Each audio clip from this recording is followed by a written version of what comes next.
Welcome to Mental Health Monday. My name is Mick Coyle. Coming up on the programme this week. You can't give people the best version of you if you're not showing up with a full cup. You know, the way that you interact with social media will reflect that as well. If you're, feeling really miserable and you sign up to Instagram in the hopes that the likes are going to save you, Instagram likes won't fill you up until you like yourself. It's a strange sort of compromise we've made with a lot of these social networks that we kind of think, well, I like enough elements of them to put up with some of the really, really bad stuff. And it's really easy when you've got media telling you consistently that XYZ will make you happy, and you almost feel like you have to conform to that, and you benchmark yourself against what society tells you.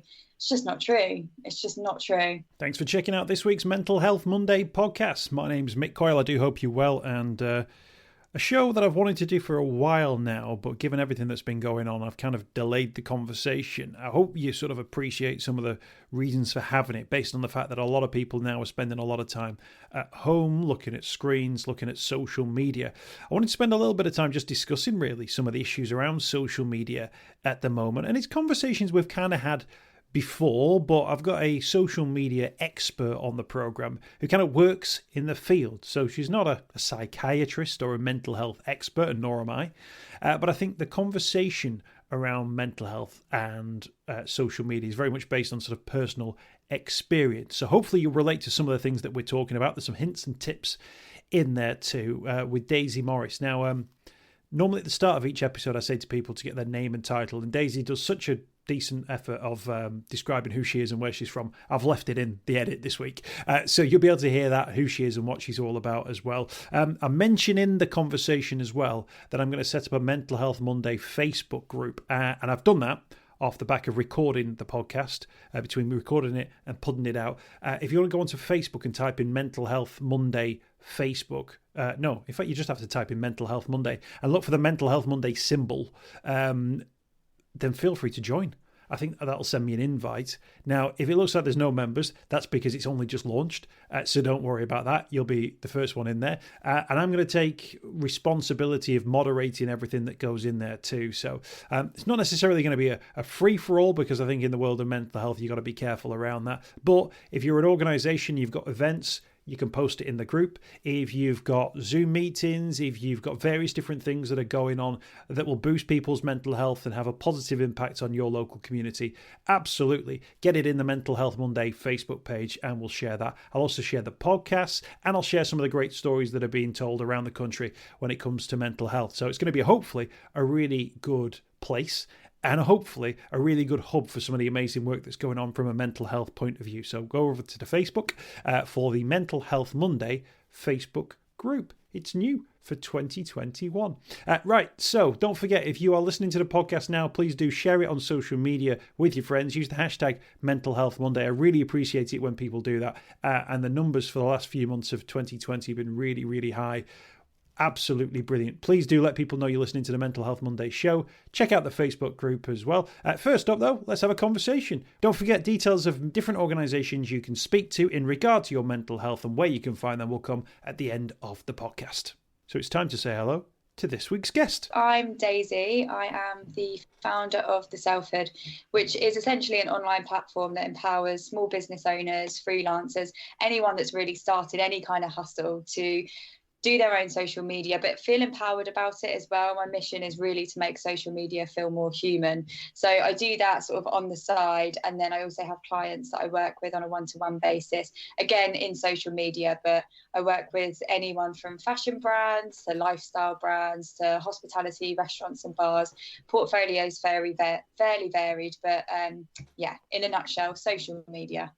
You're a good person to speak to when it comes to social media. And I think at the start of a new year, sometimes people make New Year's resolutions, and so much of our lives are based around sort of the amount of time we spend looking at our phones. So I think this is going to be an interesting episode of Mental Health Monday, because neither you or I are like psychologists, although I think you studied psychology, haven't you? In terms of, we're not psychiatrists. And we're not mental health professionals, but actually I think the conversation we're going to be having is going to be really relevant to so many people. I'm going to put my cards on the table right from the off, Daisy, and just let you know that about about 18 months to 2 years ago, I had to call time on some of my social media. So I had like a professional Twitter and a personal Twitter, and I binned the personal Twitter. I had an Instagram account, I binned that. I had a Facebook account, I binned that, but I've actually brought it back for work purposes. Okay. I had a LinkedIn account, which I got rid of as well. And the reason I did those things was because I was finding that I was more and more of my time I was spent on the old thumb scroll. And once I'd checked one, I'd flip to the next one. And I wasn't losing hours and hours in a day to it. But I was finding that I was doing it and then thinking, I'm not even benefiting from it. I'd catch myself doing it and think, what are you even doing? And I wonder whether or not you've got to that stage yet, or if you've found your way through that stage. Absolutely. And I have to be completely honest with you. I think particularly at the beginning of the pandemic, we were stripped of all human connection. So where we were used to going for Friday drinks at the pub with teammates, or, you know, seeing friends and family at weekends, going into the office, you know, it was just gone in an instant. And I think we all turned to our screens to actually feel that connection. And it was almost like, well, if I can't see you in person, I want to, you know, it's almost like that voyeurism thing of like, well, what's everyone else up to? I want to see how everyone else is coping. And not only that, I think throughout the pandemic, a lot of people use social media as a primary news source. So people were checking Twitter constantly for updates, Facebook. And while, you know, you kind of can't help that behavior, it's just something that we all did. I definitely found myself in that sinkhole, and I could really feel that kind of digital burnout where I knew I was opening apps and I was filled with dread. And it wasn't, you know, I wasn't checking in to see how people were doing. It was almost like the obligatory, well, what's going on? I feel disconnected. And it got to a point where I had to do the same. I had to turn all my apps off for the weekend and just kind of reconnect. But I think once you get to that point, sometimes, unfortunately, it does take getting to that point to really have the awareness to know this isn't good for me right now. And then you can put the steps in place to say, okay, well, I know I don't feel great at the moment. Social media probably isn't aiding with my mental health and how I feel. And then you can put those steps in place to actually, you know, monitor your usage. But yeah, I've absolutely been there. And I think quite a few people have, especially with the way that the world is. So I can definitely relate to that for sure. I think so much of it is, they call it FOMO, don't they? The fear of missing out. That if you don't go on and you don't scroll and you don't keep looking, you won't find the thing that's going to bring you some element of joy and happiness. And if you've not found it, it's because you've not been scrolling long enough. That's a really powerful hold that these devices have got over us. Yeah, I think so. And I think what's quite interesting is that we're all desperately looking to see what other people are doing and where they're going and what they're up to. And actually, our happiest moments exist in the present moment. And don't get me wrong, I am a huge advocate for social media. And I think there's so many positives to it. And actually, so many incredible communities have been born out of social media that massively help people in different communities. And, you know, it definitely has its upsides, but we do feel like we're going to miss something, or, you know, we're missing out on something if we're not constantly connected, when it's not really the case. I think as long as you can use it in a way that benefits you and you're using it for the right reasons, you know, if you're networking or staying in touch with friends and family, that's great. But I think it's really important to acknowledge when you are starting to feel like you're either comparing yourself to other people, or you feel drained by it, or it's making you feel anxious. When you do begin to feel like that, just recognize, you know, is it time to take a step back? Is it time to look at who you're following and really assessing, do these accounts make me feel good? If not, probably worth a mute or unfollow. And also how much time you're spending, because, you know, we are in the time of the Zoom, which, you know, we're spending so many hours a day on meetings, and then looking at our phones. You know, we are just going to get extremely fatigued by screen time. So I think it's really about having the awareness to know how it's making you feel.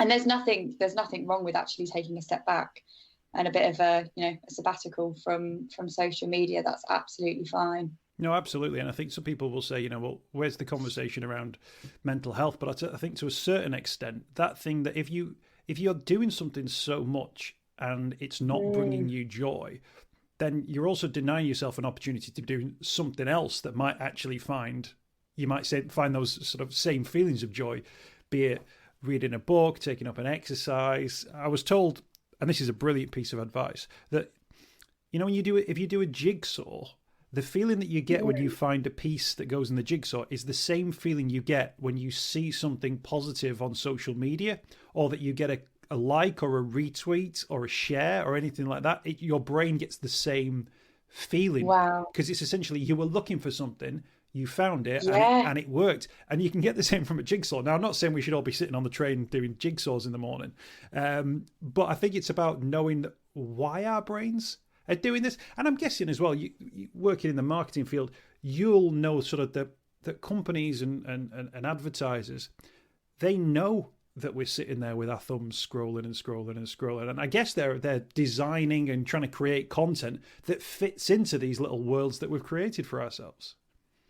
Yeah, absolutely. And I think, anyone that's spending money on advertising or investing in content or hiring social media managers, whatever they're doing, they are ultimately trying to attract an audience. And yes, their objectives might be different. They might be trying to get them onto a website. They might be trying to get them to make a sale or subscribe to something. They're ultimately wanting people to take action.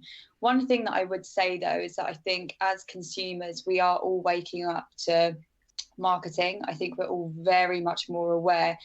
I know that's quite a general statement and it might not, apply to everybody right now, but I think generally speaking, people are a lot more aware of when they're being advertised to, and I think people are asking a lot more questions about brands and their motivations and their, CSR policies and their values, and I think people are digging a bit more deep into that.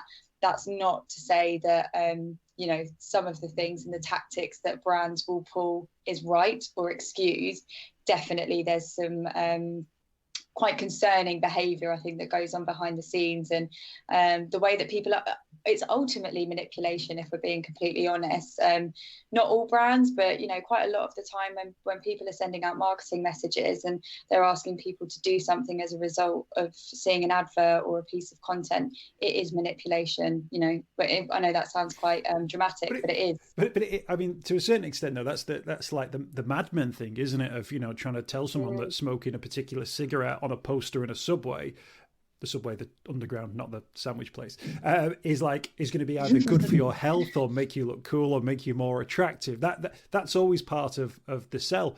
But I think to a certain extent, the advertising has moved on from that, hasn't it? That sometimes if you saw an advert, it was because you saw a celebrity holding a bar of chocolate, or you saw someone going, buy this drink. Whereas actually now so much of what you see, it's almost blended, hasn't it, into sort of more lifestyle-y type things, which might be more accessible for some people, but you've still got to be aware that that's actually what you might be looking at, that it's not a truthful representation of somebody's life. It might be a paid for service in a hotel room made up to look like a living room that person doesn't really live in, but you're aspiring to be that person whose life doesn't actually exist. And we've got to be smart around that when we're on social media.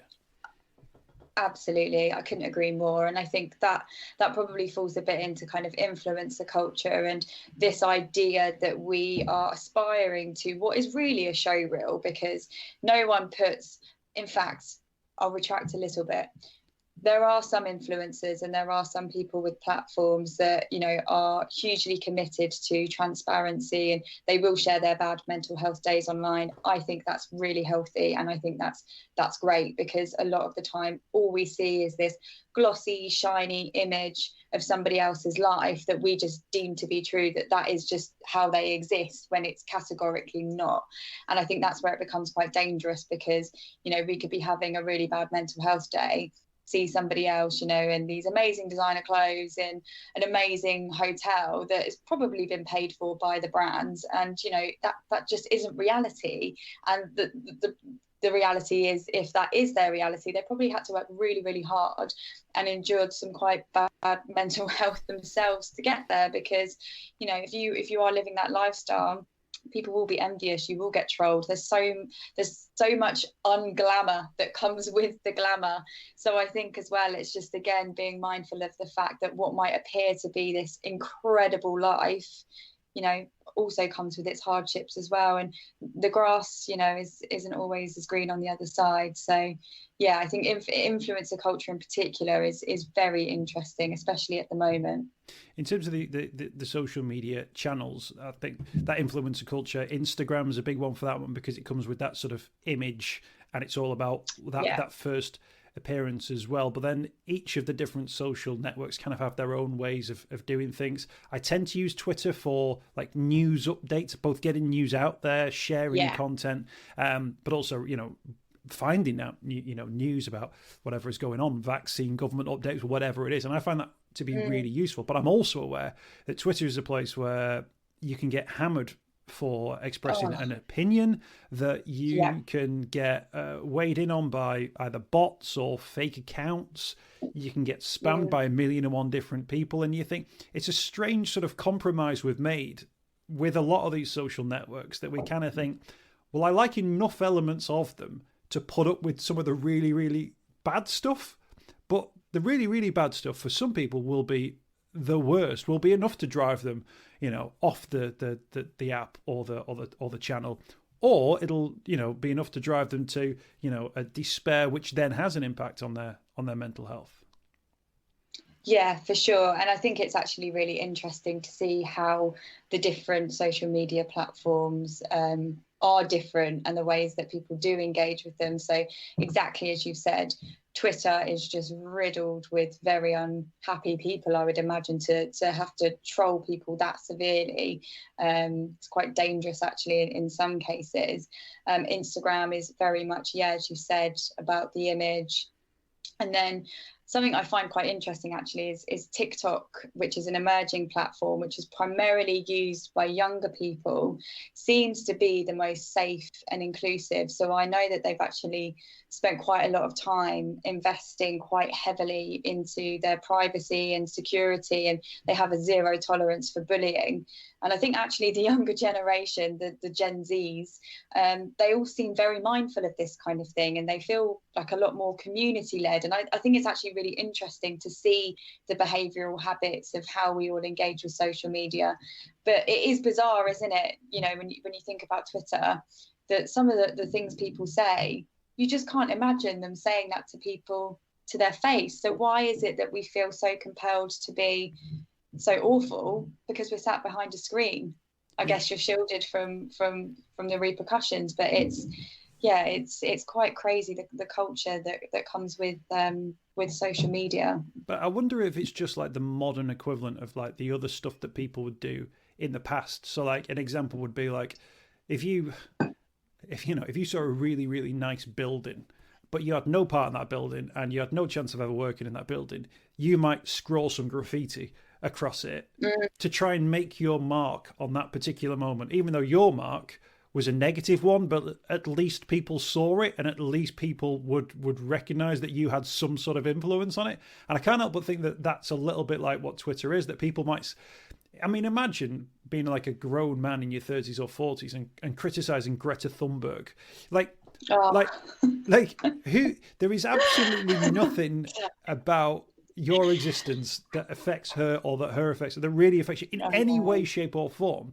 But I can understand that there will be people who feel so almost like down on their own lives. They think, well, you know what? I can't be positive about this person, and I can't achieve some of the things that they're achieving because she's got a Nobel Prize. But I can make a mark on her and her campaign by saying something awful. And the other thing is that if you do say something awful, then suddenly your phone pips up with notifications of people who suddenly turn on you. And then suddenly you're the centre of attention. And actually, I think in some cases, you've achieved your goal by that point, because Greta Thunberg was centre of attention. And now you've made it about you. And that makes you feel better. But that whole thing, whether it's the graffiti or it's the trolling, comes from a really negative starting place anyway, and something which as a society, we've not really dealt with, I don't think. No, I absolutely agree. And I think with anything, actually, if we talk badly of people that we don't even know, that's because we feel an insecurity in ourselves, or we see something in them that we wish we had. So your example of the 30 to 40-year-old men probably feel insecure because there is a young female that's, killing the game, to be quite honest. um, but yeah, I think it is. It's, when we feel bad, sometimes we say negative things or do negative things to either try and pull the people around us down with us, or to try and, to try and belittle what they're doing. So I think, yeah, it's really difficult. And I do really feel for people that are at the heart of trolls, because, we spoke briefly about influencers, and the reason I said, they probably haven't got to where they are without the hardships. There are so many people, I see it daily, that receive death threats, like for just being alive, from people they've never even met. I mean, you can't imagine knocking on someone's door and verbally giving them a death threat. So what gives you the right to do that in someone's direct messages when they're just trying to live their life?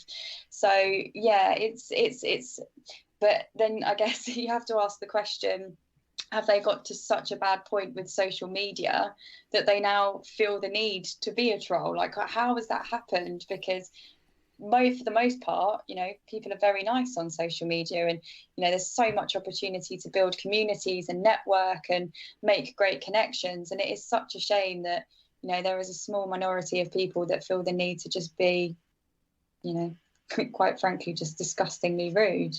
There's some great advice on the Young Minds website. I just thought I'd give it a quick mention because I think it'll help people out, because obviously it's aimed at young people. I think totally it fits for anyone. An interesting one is unfollow accounts that annoy or upset you. And it seems like absolutely don't look at stuff that you don't like or is going to upset you. But for some reason in social media, we've just accepted that that's part of the package. Of course, it doesn't have to be. Delete an app from your phone for a week. Now, I thought that was a good thing. That's not about deleting your account. That's just taking the app off your phone and not looking at it if you don't need it for work or something like that. Limit social media time pre-bed. That's another thing. You don't want to be focusing on all that negativity, then jumping in bed. That's aside from the blue light and everything like that.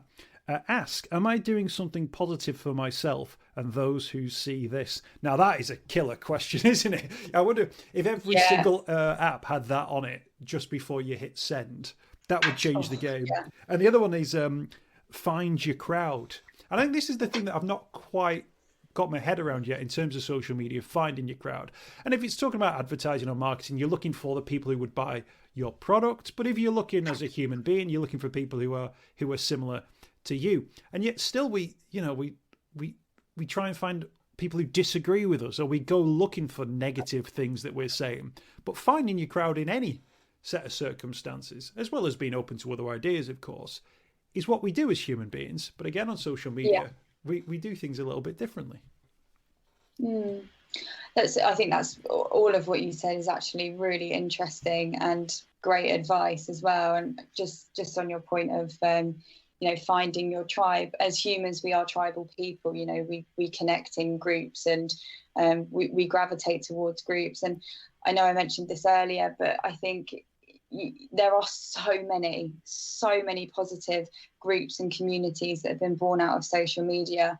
So I actually follow a group called the Grief Gang, who speak really openly about grief and their stories. And it's like a safe space for anyone who's lost someone to connect and share. And I think that's amazing, because grief seems to be really taboo, especially in the UK. I think we're so polite. It's like, oh yeah, wipe your eyes and get on with it. And actually, when you lose someone, all you want to do is talk about it and talk about them. But so that's one example. There's also another girl that I follow. She's called Millie Gooch. She runs a Sober Girl Society, which is a society that encourages anyone who wants to explore sobriety to do it in a group and judgment free. And she gives really good tips and advice. So, and there's loads of Facebook groups as well. Like, Facebook is riddled with groups and with offering advice, and anyone that's kind of in a similar situation. So I think, if you are listening to this and you're thinking, gosh, I'd love to join a group or find, a community of people that resonate with some of the things that I feel, feel, I think if you just type into Facebook or in the search bar on Instagram, you can find some of these communities who really are there just to connect and support. And I've definitely found, I use social media an awful lot for my own personal work and client work. And I found an amazing community of people that massively support my work and what I do. And I think that there's definitely people out there.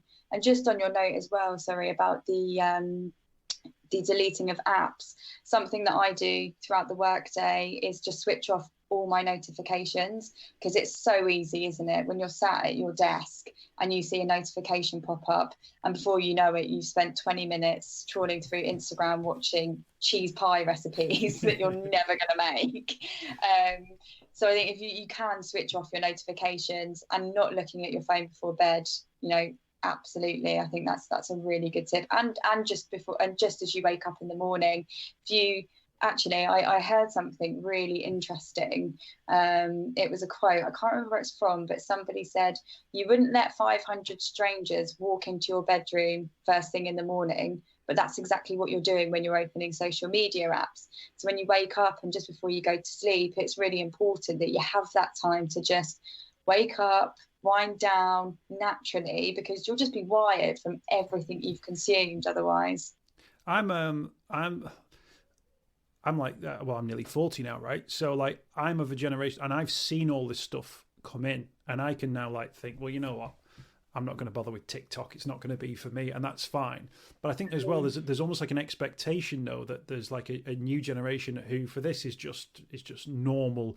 It's what you have on your phone.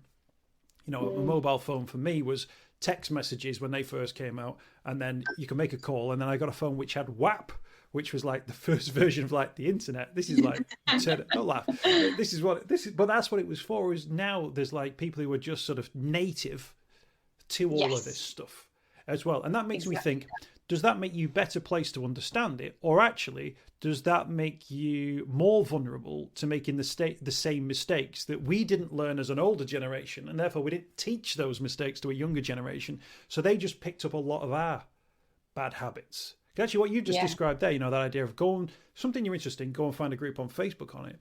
And yet for so many people, Facebook, the starting point for Facebook is still people who you went to school with 5 years ago, 10 years ago, in my case, more than 20 years ago. That's still like, and Facebook seems to know that and go, oh, find all these people you went to school with. And you think, well, it's like you're trying to find your way back in time. But that's not about living now. That's not about where you are now. That's about who you used to be. And then, of course, you then go into the thing of what do they look like now? Are they married now? Do they have a nice car now? It doesn't matter.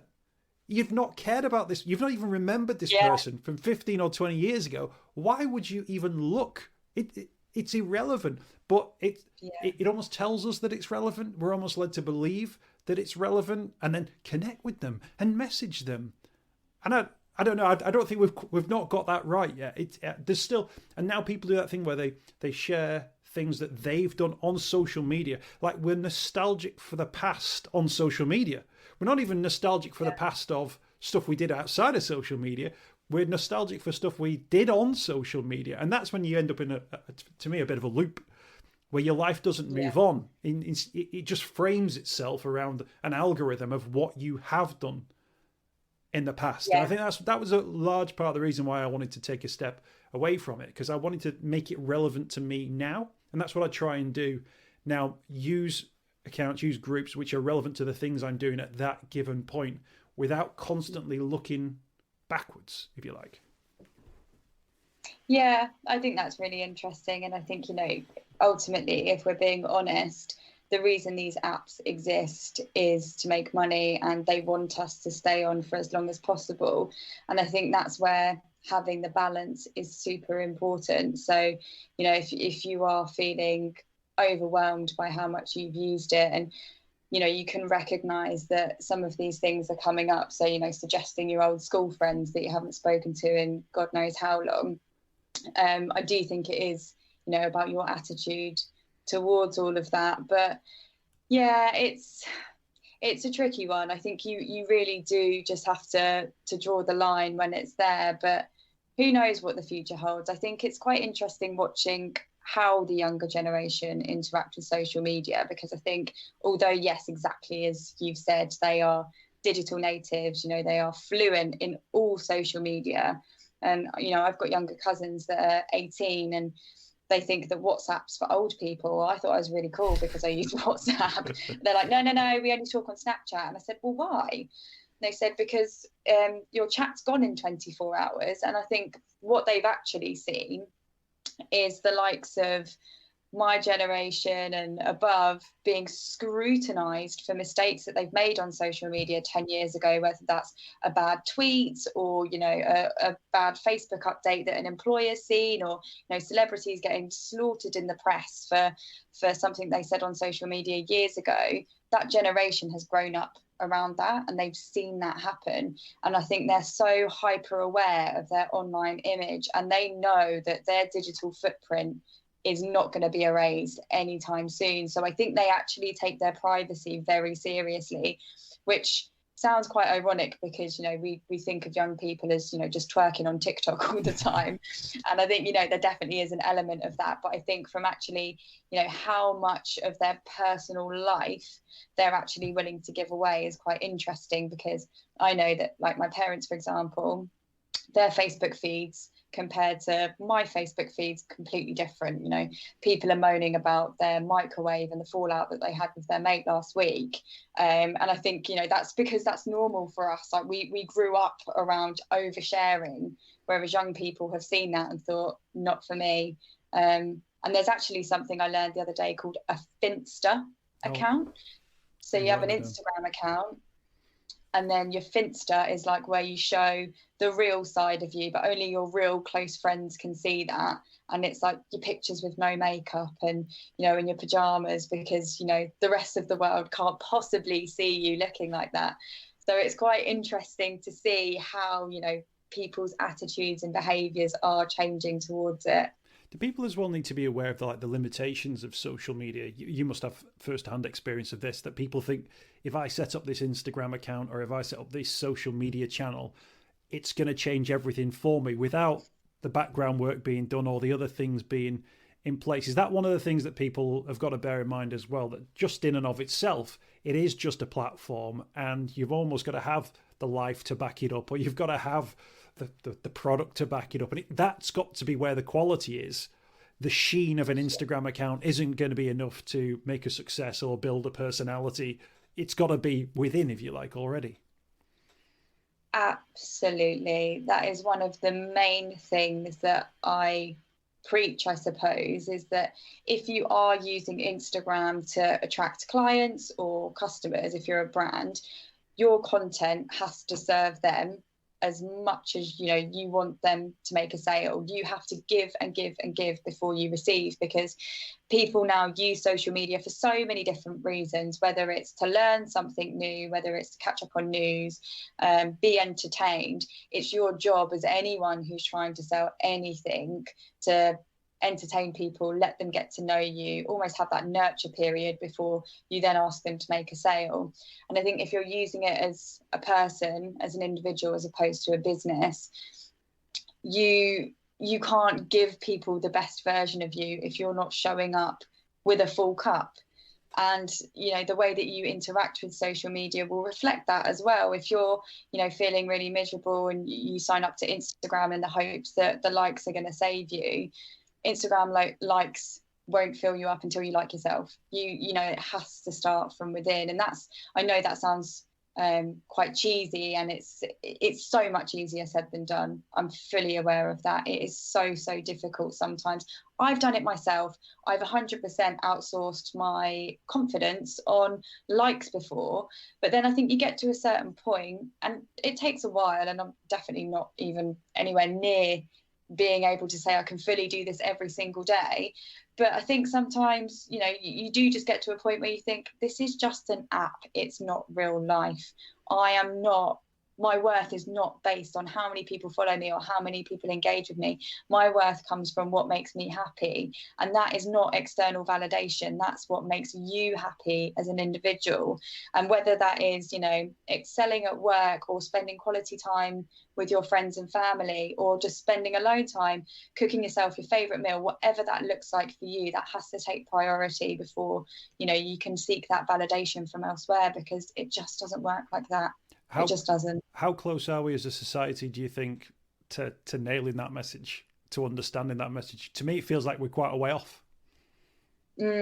I think so. Sadly so. I think we are. And I think I'm hoping that because of the pandemic, and conversations like this, they're so important and they have to continue, because you know, sadly we do live in a world that validates people on their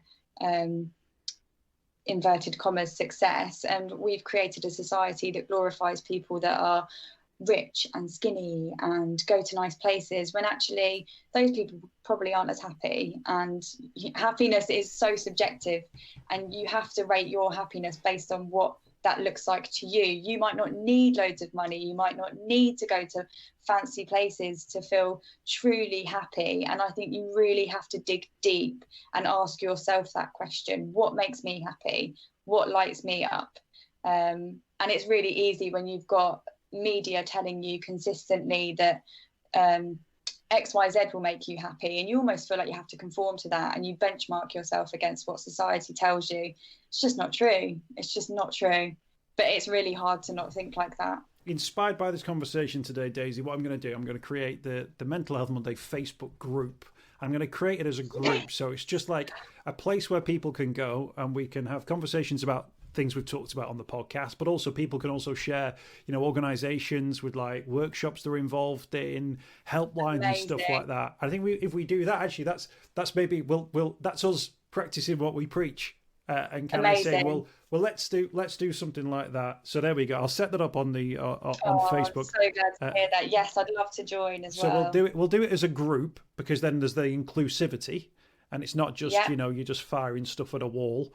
It's actually about people and people seeing it. So I'm gonna do that to try and sort of get through some of the things that we've discussed as well.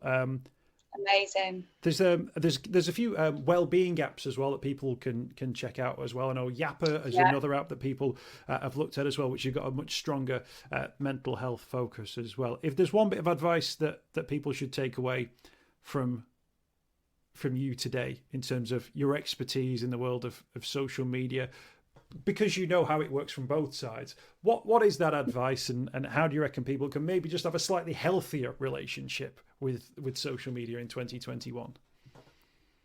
Really good question. I think always be true to yourself, and know that Instagram, Facebook, Twitter, it will always be there. It will always be there if you need to leave and come back. And don't feel like you have to consistently be online. You really don't. And your mental health 100% will always come first. So if you need to take some time off, definitely honor what you need. And I think this year especially, I think last year we were able to slow down somewhat and really reflect on life and the world. And I hope that people continue to do that. And yeah, I would just say take the time that you need away from it if you need to. Absolutely. And as you say, it will be there if you want to. And like I say, I've now gone back to some of these channels now, and actually I feel like the way I use them is a little bit better, a little bit, I don't say healthier, that might be the way, but I've not fallen into the traps the second time around. So I've done stuff like I keep now family photos. I keep that to like family WhatsApp groups, because I know I don't need anyone else to see pictures of my family. Yeah. You know, I don't need to show them off. You know, they're not a product that I need to sell. I'm not trying to become some influencer dad or anything like that. So I can keep that to myself. And I've done this as well with some websites too, which, there are websites which are essentially the Instagrams of the web, which are just, here's the celebrity photos, keep scrolling. And there's literally, we all know the one I'm talking about here. I know the one, There's like 1,000 stories in a row. And if you just keep looking until you found one that you're interested in. And it has really odd language, like clickbait language to lure you in. So I just think, I'm just not going to go on there.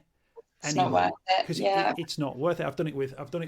There's one of the news channels as well, which I'm not convinced has enough news to qualify for running 24 hours a day. But it does. So you watch it thinking, let's wait for something to come round that I find interesting. But I think if it was big, it would already be on. If it was a story, it would already be here. So I think and this is me as a news person saying I watch slightly less news, but I still get the same amount of news. I just absorb it in a way which is much more easy to comprehend, and then to understand as well. But I think everyone will reach all those sorts of things at their own pace and in a way which is right for them. Agreed.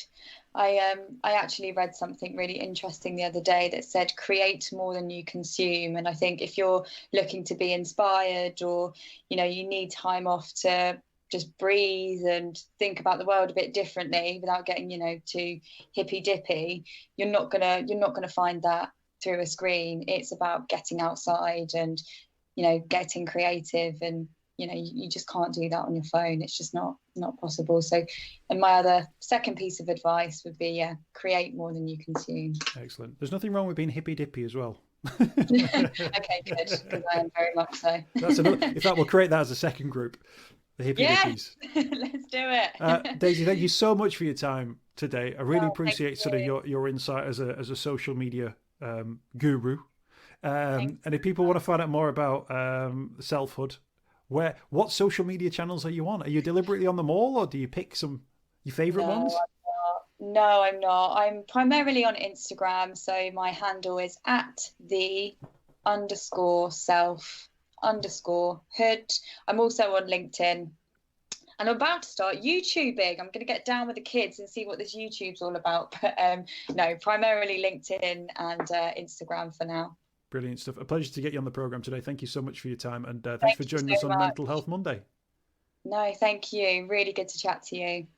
I hope you've enjoyed this week's podcast. Thanks for checking out Mental Health Monday. My name is Mick Coyle. You can find me on Twitter @Mr. Mick Coyle. You can also find me, Mick Coyle, on Facebook as well. Don't forget, if you want to speak to somebody about your mental health, you can do so. The Samaritans, free to call on 116 123. You can find mental health services where you are. Just look for the Hub of Hope. Type in your postcode. It'll find those mental health services close to you. And for support in a crisis, you can text SHOUT to 85258. That's if you're experiencing a personal crisis, you're unable to cope and need support. Shout to 85258. That's a text line. Do get involved in those services. In an absolute emergency, always remember the number to call is 999. Thanks for downloading the podcast this week. We'll be back next week with more Mental Health Monday.